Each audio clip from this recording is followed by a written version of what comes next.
دونوں لوگوں نے دیکھا کہ علی آ رہے ہیں، چلو علی سے فیصلہ کرواتے ہیں۔ حضرت علی رضی اللہ تعالیٰ عنہ جب قریب آئے تو یہ دونوں لوگ کہنے لگے کہ علی ہمارا فیصلہ کر دیجئے۔ مولا کائنات فرمانے لگے بتاؤ کیا بات ہے؟ کہ علی ہمارے پاس ایک اونٹ ہے اور یہ اونٹ ہمارا ہے، یہ شخص کہہ رہا ہے کہ یہ اونٹ اس کا ہے، لیکن اب ہمارا اونٹ ہے، ہمیں تو ساری پہچان ہے اونٹ کے بارے میں۔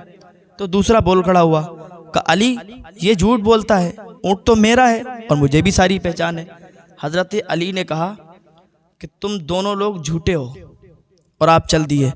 تو دونوں لوگ پھر آگے بڑھے، کہا علی آپ فیصلہ کر دیجئے۔ کہا کیسے فیصلہ کریں، تم دونوں جھوٹے ہو، تم بھی اپنا بتا رہے ہو یہ بھی بتا رہا۔ تو ایک اس میں سے بولا کہ علی آپ ایک میری بات سن لیجئے۔ مولا کائنات حضرت علی رضی اللہ تعالیٰ عنہ فرماتے ہیں بتاؤ کیا بات ہے؟ کہا علی اونٹ تو میرا ہی ہے، لیکن یہ سامنے والا جو ہے یہ اپنا بتا رہا ہے، تو آپ ایک میری بات سن لیجئے، آپ اونٹ کو ذبح کروائیے۔ جب اونٹ ذبح ہو جائے اس کے بعد اس کے دل کو نکلوائیے، دل نکل جائے اس کے بعد آپ چیک کیجئے اس میں زخم ہوگا، اس دل میں زخم ہوگا، اگر زخم نہ ہوا تو اس اونٹ کی قیمت میں دوں گا، اور اگر زخم نکلا تو یہ اونٹ کی قیمت اس سے دلوائیے گا، کیونکہ یہ اونٹ تو ذبح ہو جائے گا۔ کہا چلو ٹھیک ہے۔ حضرت مولا کائنات نے قصاب کو بلوایا، قصاب آیا، اس نے اونٹ کو ذبح کیا۔ اونٹ کو ذبح کرنے کے بعد اس کو جب ٹکڑوں میں بانٹا گیا، اس کے دل کو نکالا گیا تو واقعی دل میں زخم تھا۔ حضرت مولا کائنات ارشاد فرماتے ہیں کہ اے شخص تو نے اتنی پختہ دلیل اور اتنے پکے بھروسے اور یقین کے ساتھ ایسے کیسے کہہ دیا کہ اس کے دل میں زخم ہے؟ کہنے لگا علی میرے باپ دادا یہی کاروبار کرتے تھے اونٹوں کا، تو ہم اونٹوں کے بارے میں کافی کچھ جانتے ہیں، لیکن ہم نے اتنے بھروسے سے اور اتنی یقین سے ایسے کہہ دیا۔ ہمارے گھر میں ایک اونٹ تھا، اس اونٹ کا ایک بچہ تھا جو کہ بہت اچھا تھا۔ تو ایک دن کیا ہوا کہ اونٹ کا بچہ جو تھا وہ بیمار پڑ گیا، تو میری امی نے کہا اس کو ذبح کر دو۔ میں نے چھری لی اور چھری سے اس اونٹ کے بچے کو ذبح کر دیا، اور اس کا اونٹ سامنے ہی کھڑا تھا، وہیں پر اس اونٹ کے بچے کو ذبح کر دیا۔ ذبح کرنے کے بعد ابھی میں ہٹا ہی تھا کہ میرا باپ کہیں سے آ گیا، میرے باپ نے مجھے تھپڑ مارا، اتنی تیزی کے ساتھ تھپڑ مارا کہ میں دور گرا جا کے۔ میں نے کہا بابا آپ نے مجھے تھپڑ کیوں مارا؟ میں نے تو اس اونٹ کے بچے کو ذبح کر دیا، ورنہ یہ مر جاتا۔ امی نے کہا تھا میں نے ذبح کر دیا، آپ نے مجھے مارا۔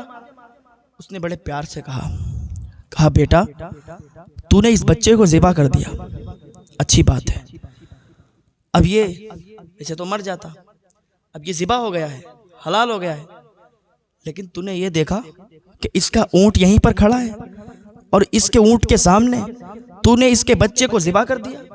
تجھے پتا ہے اس کے دل پر کیا بیتی ہے؟ جانوروں کو بھی احساس ہوتا ہے، اس کے دل پر کیا بیتی ہے؟ یہ خون کے آنسو رویا ہے، اس کے دل میں چھالے پڑ گئے ہیں، زخمی ہو گیا ہے اس کا دل، کیونکہ اس کے بچے کو تو نے اس کے سامنے کاٹ دیا، اس کے بچے کو تو نے اس کے سامنے ذبح کر دیا، اس کا دل زخمی ہو گیا ہے۔ اب یہ دیکھ خون کے آنسو رو رہا ہے۔ میں نے دیکھا تو واقعی اس کے احساس تھا، وہ آنسو نکل رہے تھے۔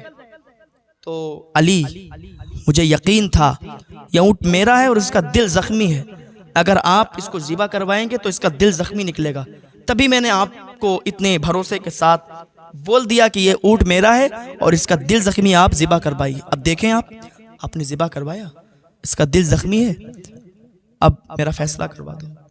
حضرت علی رضی اللہ تعالیٰ عنہ نے جب اتنا دیکھا تو آنکھوں میں آنسو آ گئے اور کہا کوئی میرے حسین کو بلا دو، کوئی میرے حسین کو بلا دو۔ حضرت حسین رضی اللہ تعالیٰ عنہ کو بلایا گیا۔ مولا کائنات حضرت علی رضی اللہ تعالیٰ عنہ جب حسین کو دیکھا تو حسین کو سینے سے لگا لیا، حسین کو سینے سے لگایا۔ کبھی تو آپ کے ماتھے کو چومتے، کبھی تو آپ کے پیٹ کو چومتے، کبھی آپ کے ہاتھوں کو چومتے اور پھر اپنے سینے سے لگاتے۔ تو ایک نے کہا علی آپ تو اونٹ کا فیصلہ کرنے آئے تھے، آپ اپنے بچے حسین، اپنے بیٹے حسین کو سینے سے لگا رہے ہیں، کہیں ہاتھ چوم رہے ہیں، کہیں پیشانی چوم رہے ہیں، آخر آپ اونٹ کا فیصلہ کریں گے یا نہیں کریں گے؟ حضرت علی رضی اللہ تعالیٰ عنہ نے فرمایا اونٹ کا فیصلہ تو کر دیں گے، لیکن حسین کو سینے اس لیے لگا رہے ہیں کیونکہ کربلا کے میدان میں 72 لاشوں کو حسین، کل کربلا میں کوئی گلے لگانے والا علی نہیں ہوگا، اس لیے علی آج اپنے گلے سے لگا رہا ہے اور ٹھنڈک کل کربلا کے میدان میں حسین محسوس کرے گا۔